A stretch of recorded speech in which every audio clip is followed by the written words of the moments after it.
Hi guys, welcome back to an episode of BB Cars, and in today's episode, I'll be reviewing Tribecar Toyota Wish. So let's dive straight to this video right now. Alright then, so here is guys Tribecar Toyota Wish itself. I do apologize if it's a bit windy on the microphone itself, but let me just dive straight to showing you guys the damages for this car wise. Damages for this car wise, I won't say not that big, I would say, you can even call it, but main thing is the car definitely I see is share of mileage over the years itself, because it's definitely a very early 2000 car, so hence you might see some discoloration of the headlight right here itself on either side. But I think the main one would be the roof itself. If you guys can see the roof itself, I think this original body color has already faded, and you guys can see all the I'm not too sure what it caused, but I would just say it's discoloration itself lah. So yeah, but other than that, you got some bird shit stain right here itself. That's really some wear and tear, if you call it, over the years it's been used itself. So yeah, other than that, overall, I haven't spotted any obvious damage other than that I won't call it a damage itself, but it got some the car basically some dirty and some stuff over on the rear bumper itself, as you guys can see. So and for the driver's side, there isn't any obvious damage itself, so that's a good thing. So yeah, other than that, let me just show you guys the trunk space for the Wish right now. So to access the trunk space for the Toyota Wish, it's just very simple. You just need to locate the button right down below the Toyota emblem and just press on it, and it should open just right up like that itself. So once the rear boot lid has been opened up, this is basically the storage space you guys can see. So basically you can carry up to 7 people for this car itself, but if not, you can technically carry 5 people in this car. But I think regarding the 7-seater option, I think you can try to push for 8, but if not, 7 is always the best option, because the third row is optional row which you can always pull up or can use whenever it's needed itself. But later I'll be showing you guys that. But basically this is the trunk space for the rear of the Toyota Wish itself. So yeah, now let me just show you guys the third row seating option for the Toyota Wish itself. So to use it, it's very simple. Just need to pull this strap right here itself. If I could get hold of it, pull it up itself. So basically the seat will just rise from the below itself, and basically you got a 7-seater option right here itself. But oh my god, so that yeah, the car is also quite dirty itself, because I just picked it up. And if you're asking why I don't clean the car before use, well, I'm just using for short term wise, so I don't really vacuum the car before I review the car itself. So yeah, other than that is basically the storage, the rear for the Toyota Wish itself. To fold back down the seat is very simple. Just need to pull that lever down, which I showed you guys earlier on, and push it forward, and it will just be flat like earlier on what you guys saw itself. So let me just push this seat back down, and I'll show you guys the middle row seating for the Toyota Wish itself. For this, I'm not too sure this is the correct position the car should be in, so I will leave it to my next video, which I'll be reviewing also the Toyota Wish, but it will be the facelifted version itself.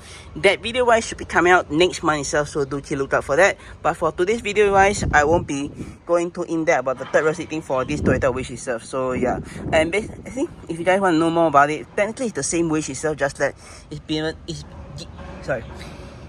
given a facelift itself, so there isn't any major changes to the facelifted Toyota Wish itself. So let me just settle this off camera wise right now. Alright then, so yeah, I managed to settle that seat itself. So basically this is how the third row seating looks like for the Toyota Wish itself. So to close the trunk space, just need to pull on this lever right here itself, and the trunk space should close itself back up. So now let's move on to the middle row seating for the Toyota Wish itself. So getting in isn't a big issue, because the doors open quite wide, so that's the good thing for the Wish itself. Getting right in itself, I don't really have any problem at all. So yeah, basically once I'm inside the car itself, this is my legroom wise. I think I got 1 1/4, about 1.25 space, or maybe less than that, of legroom wise. Headroom wise also not too bad because the roof of the winch is quite high, so I got good amount of headroom right itself. So yeah, what else do you get in this car itself? Oh yeah, before I show you guys what other features you get in this car itself, let me just show you guys the third row seating for the Toyota Wish itself. So sitting in the third row itself, not a big problem as well, cause it's a technically it's a I wouldn't call it an MPV or I would, in my opinion, I would classify this as a station wagon, cause technically if you don't really fold up the third row seating itself, oh my god.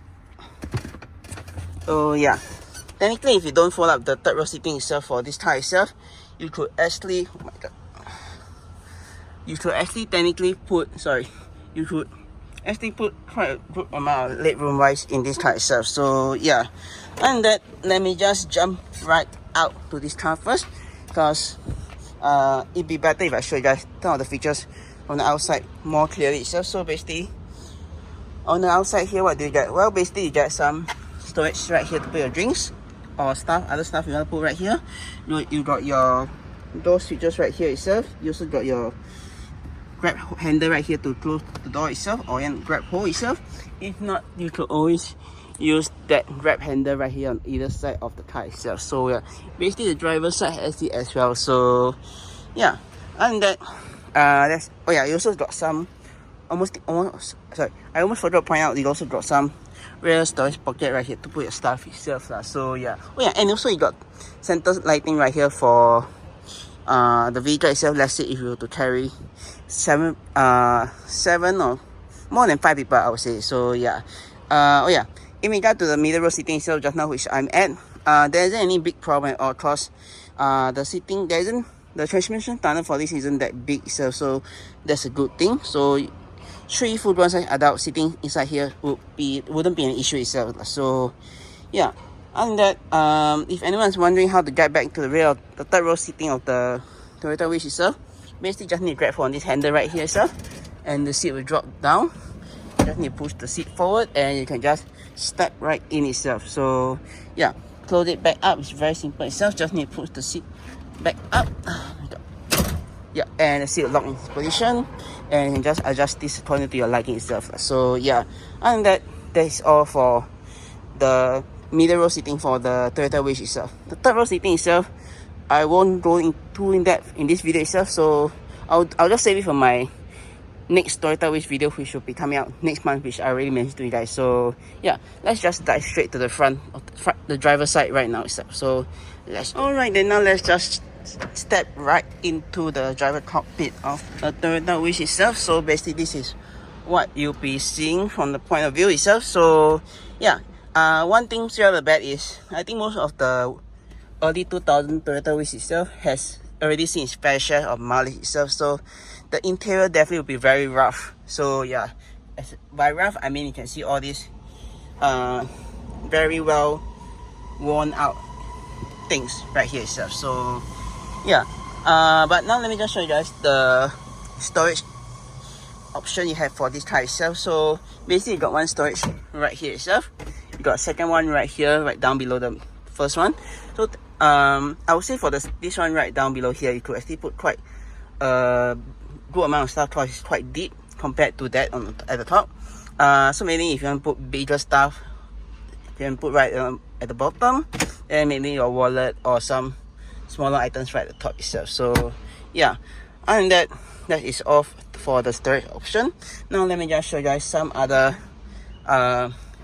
smaller storage compartment areas. You got smaller compartment area itself. So yeah, the first one will be this small one right here itself, which I think you could put maybe your receipt from your gas station fill up or whatever shit you want to put inside here, you can put inside here itself. And you got another one right here itself, which I think this will be more of a ashtray right here itself. So yeah, and that is basically all the storage compartment for the car itself. You do get the same amount of storage option for the driver's side, which I showed you guys the rear door just now. Basically you get the same thing right here itself, same for the passenger as well as the rear passenger on the left hand side itself. So yeah, other than that, let me just dive straight to the infotainment for this car itself. Infotainment wise, well, there isn't many much options as you guys can see. This is basically your early 2000 infotainment itself, which basically you got your CD thing which you could insert your CD right into, and you got your radio station right here which you could adjust. But for this case I won't be adjusting because I do not want to fiddle with it because I think the system is quite old already. So I think any fiddling around it might make it even more worse itself. So yeah, but let's move on to the next part, which is you got your clock right here, which is very nice, and you can adjust it with these 3 buttons. And right beside it you got your headlight switch right here itself. So yeah, just press on it and you got your headlight switch.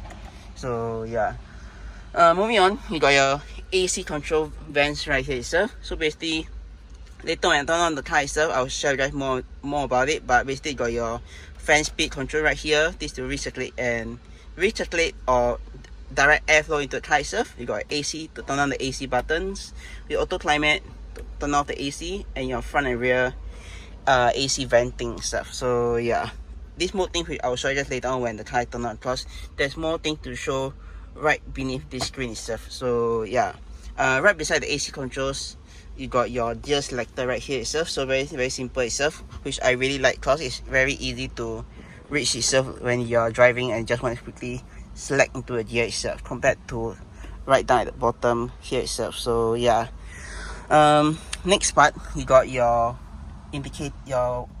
wipers controls. Basically this is your wipers control for the front and the rear itself. This knob right here is for the rear itself, and you got your front one, basically this big main thing right here. So yeah, so basically the big for the control the front wipers itself, just need to go all the way down, all the way up to disengage it, one swipe to just one swipe the wipers, pull back to wash the windscreen itself, the front itself. So yeah, that's basically it for this car, for the stocks on the left. Now let's move on to the other side.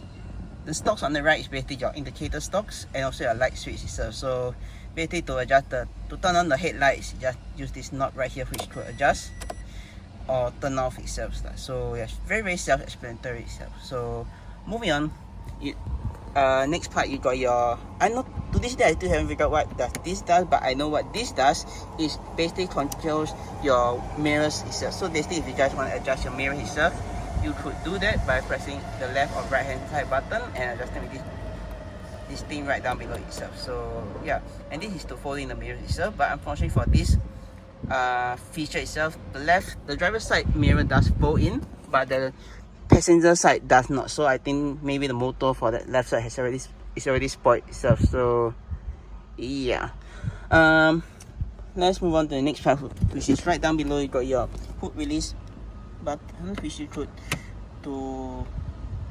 pull to access the engine compartment if you want to access that, but if not you can just leave it as it is.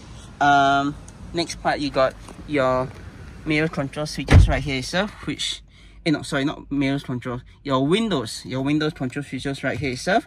You got this one to prevent people from rolling on the windows, and this to lock and unlock the car itself. So yeah, and that is basically it for this car itself.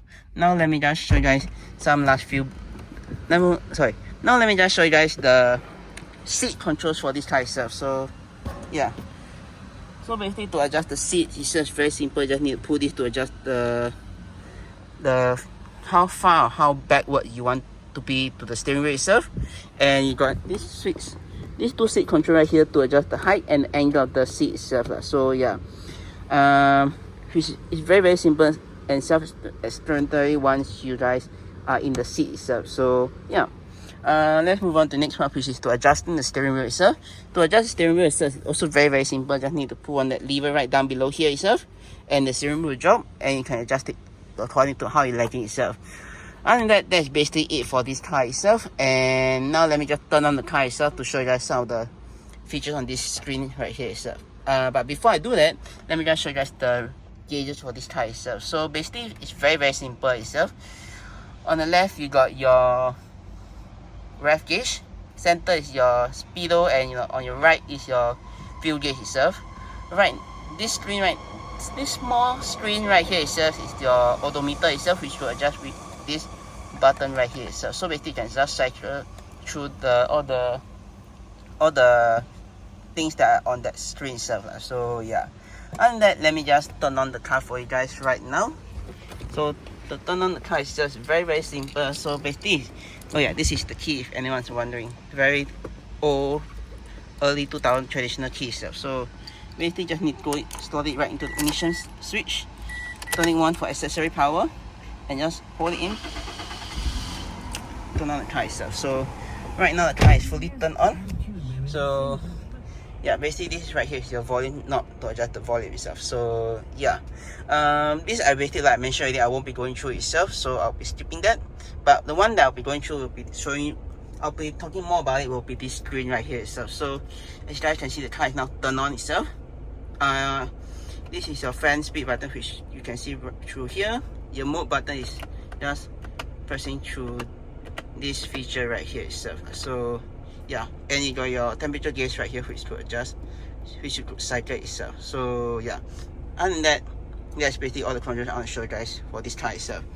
The manual hand, the foot brake is right down below, right beside the brake pedal itself. So you want to disengage, just press on it and it will release the foot gate, the foot handbrake itself. To engage it, just tap on it and it will engage it itself. So yeah. Now let me just show you guys some last few features of the car itself, which is you got your sun visors right here itself. Same for the driver's side, and you also got a light switch right here which could turn on or turn off. So yeah, very simple itself. So yeah, and that's basically it for this car itself. If you guys enjoyed the video itself, do click on the subscribe button down right below to see more videos like this, or click subscribe and click to see my 2 other videos. And with that, I'll see you guys in my next video. Peace.